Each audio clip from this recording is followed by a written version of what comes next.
ಸಣ್ಣ ದೃಷ್ಟಾಂತ ಹೇಳ್ತೇನೆ. ನಮ್ಮ ಗುರುಗಳ 4ನೇ ಇದು ಪರ್ಯಾಯದಲ್ಲಿ ಗಣಪತಿ ಅಂತ ಅಜಕಾರಣ ಒಬ್ಬರು ಗಣಪತಿ ಭಟ್ ಅಂತ ಪ್ರಾಣದೇವರು ಪೂಜೆ ಮಾಡ್ತಾ ಇದ್ರು. ಒಂದಿನ ಗಾಡಿಯಲ್ಲಿ ಅವ್ರ ತಮ್ಮನ ಜೊತೆಗೆ ಹೋಗ್ತಾ ಇದ್ರು. ಒಂದು ಕರುವಿನಲ್ಲಿ ಆಕ್ಸಿಡೆಂಟ್ ಆಯಿತು, ತಮ್ಮ ಸ್ಪಾಟ್ ಡೆತ್ತು. ಗಣಪತಿ ಮೂರ್ಛೆಗೆ ಹೋದ, ಮಣಿಪಾಲಕ್ಕೆ ಅಡ್ಮಿಟ್ ಮಾಡಿದರು. ಡಾಕ್ಟರ್ ಹೇಳಿದರು, ಇನ್ನೂ ಪ್ರಾಯ ಇದೆ, 28-30 ವರ್ಷದ ತರುಣ. ಒಂದು ಹುಡುಗಿ ಇದೆ, ಒಬ್ಬ ಹುಡುಗ, 2 ಮಕ್ಕಳು. ಹುಡುಗಿಗೆ 3 ವರ್ಷ, ಹುಡುಗನಿಗೆ 1.25 ವರ್ಷದ ಮಗು ಇದೆ. ಅವರ ದಾಂಪತ್ಯ ಜೀವನ ಇದೆ. ಗಣಪತಿ ಪ್ರಾಣದೇವರು ಪೂಜೆ ಮಾಡುವನು ಕೋಮಾದಲ್ಲಿ ಬಿದ್ದಿದ್ದಾನೆ ಮಣಿಪಾಲಲ್ಲಿ.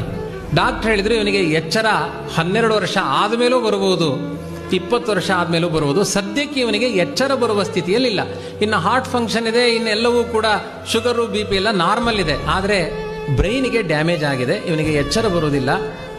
ನಿಮಗೆ ಮಣಿಪಾಲಲ್ಲಿದ್ದರೆ ಖರ್ಚಾಗುತ್ತೆ, ಮನೆಗೆ ಕರ್ಕೊಂಡು ಹೋಗಿ ಅಂತ ಡಾಕ್ಟರ್ ಹೇಳಿದರು. ಗುರುಗಳು ವಿಶ್ವೇಶ ತೀರ್ಥರು ಹೇಳಿದರು, ನಾನು ಒಂದು ಮಂತ್ರ ಚಿಕಿತ್ಸೆ ಮಾಡ್ತೇನೆ, ಮನೆಗೆ ಹೋದರೆ ಅವರಿಗೆಲ್ಲ ಕಷ್ಟ, ಬದುಕು ಕಷ್ಟ ಆಗುತ್ತೆ, ನಮ್ಮ ಮಠಕ್ಕೆ ಕರೆಸಿಕೊಳ್ತೇನೆ ಅಂತ ಅಧೋಕ್ಷಜ ಮಂದಿರದಲ್ಲಿ ಒಂದು ಕೋಣೆ ಮಾಡಿ ಮಲಗಿಸಿದರು. ಆ ಮಲಗಿಸಿದರೆ ಎಷ್ಟು ಕಾಲ ಮಲಗಿಸಬೇಕು ಮಠದಲ್ಲಿ? ನೋಡೋರು ಯಾರು? ಸ್ವಾಮಿಗಳಿದ್ದಾಗ ವ್ಯವಸ್ಥೆ ಮಾಡಿದರು. ನೀವು ನಂಬ್ತೀರ ಇಲ್ವೋ, ನಾನು ಪ್ರತ್ಯಕ್ಷ ಸಾಕ್ಷಿ. ಸ್ವಾಮಿಗಳು ಪ್ರತಿದಿನ ಕೃಷ್ಣನ ಪೂಜೆ ಮುಗಿದ ಮೇಲೆ ಮಡಿಮಡಿಯಲ್ಲಿ ವಾಯುಸ್ತುತಿ ಪಾರಾಯಣ ಮಾಡಿಕೊಂಡು ಆ ಗಣಪತಿ ತನ್ನ ಶಿಷ್ಯನಿಗೋಸ್ಕರ ಅಲ್ಲಿ ತನಕ ಹೋಗಿ ಅವನ ಮಂಡೆ ಮೇಲೆ ಕೈ ಇಟ್ಟು 100 ಬಾರಿ ನಾರಾಯಣ ನಾರಾಯಣ. ಇದೇ ಮಧ್ವಾಚಾರ್ಯರ ಮಾತಿನ ಮೇಲೆ ನಂಬಿಕೆ. ಆರ್ತ ವಿಷಣ್ಣ ಶಿಥಿಲಾಚ್ಚ ಭೀತಾ ಘೋರೇಶು ಚ ವ್ಯಾಧಿಷು ವರ್ತಮಾನ. ಅದು ಎಂಥ ಉಪದ್ರವಗಳೇ ಇರಲಿ, ನಾರಾಯಣ ಶಬ್ದ ಪರಿಹಾರ ಮಾಡುತ್ತೆ ಅಂತ ತಲೆ ಮೇಲೆ ಕೈ ಇಟ್ಟು 108 ಜಪ ಮಾಡ್ತಾ ಇದ್ರು. 1 ದಿನ ಆಯಿತು, 2 ದಿನ ಆಯಿತು, 3 ದಿನ ಆಯಿತು, ಎಚ್ಚರ ಬರಲಿಲ್ಲ ಗಣಪತಿಗೆ.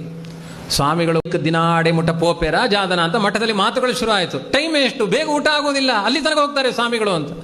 ಅದು ಎಂಥ ಕರುಣೆಯೋ ನಮ್ಮ ಗುರುಗಳಿಗೆ. 10ನೇ ದಿನ ನಾರಾಯಣ ಮಂತ್ರ ಜಪ ಮಾಡ್ತಾ ಇದ್ದಾರೆ. ಗಣಪತಿಯ ಬಾಯಲ್ಲಿ ಪಾಂತು ಸ್ವಾನ್ ಪುರುಹೂತ ವೈರಿ ಮಲವನ್ ಅಂತ ವಾಯುಸ್ತುತಿ ಆರಂಭ ಆಯಿತು.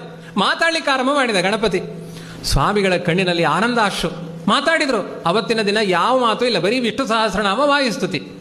ಮರುದಿನ 11ನೇ ದಿನ ಹೋದರೆ ಮತ್ತೆ ಅವನ ಬಾಯಲ್ಲಿ ತನ್ನ ಹೆಂಡತಿ, ತನ್ನ ಮಕ್ಕಳು ಎಲ್ಲ ಪರಿಚಯವನ್ನು ಕೂಡ ಹೇಳುವಷ್ಟು ಸಾಮರ್ಥ್ಯ ನಾರಾಯಣ ಮಂತ್ರದಿಂದ ಬಂತು.